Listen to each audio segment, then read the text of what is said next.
The first light of morning touched the frozen fields of Belgium, painting the frost in pale silver. Private James Carter moved carefully through the snow, clutching a bundle of letters tightly against his chest. Each letter had traveled hundreds of miles, from homes across the United States, carrying words of love, hope, and ordinary life. James knew they were more than paper. They were lifelines to soldiers scattered across the front lines.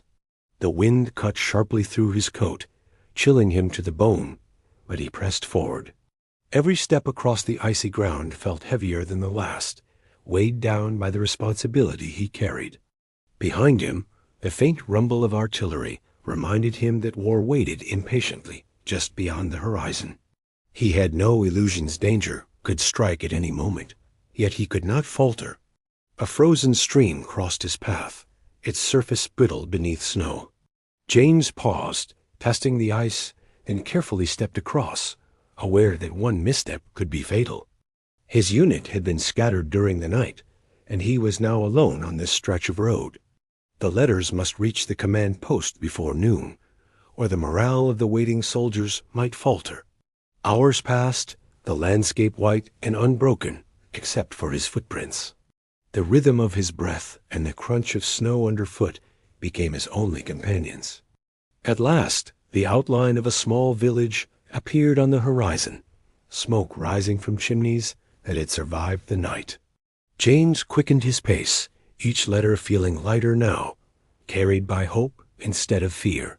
He reached the command post just as the sun began to rise fully, its golden light spilling over the roofs and frozen streets.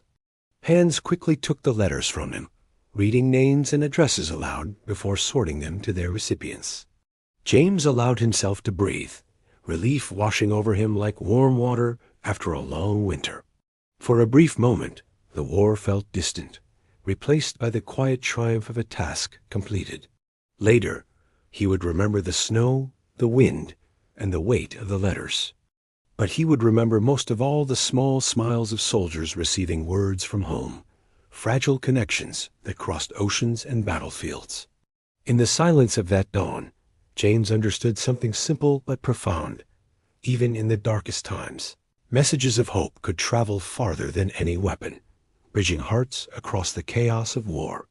And as he stepped back into the cold morning, the thought stayed with him.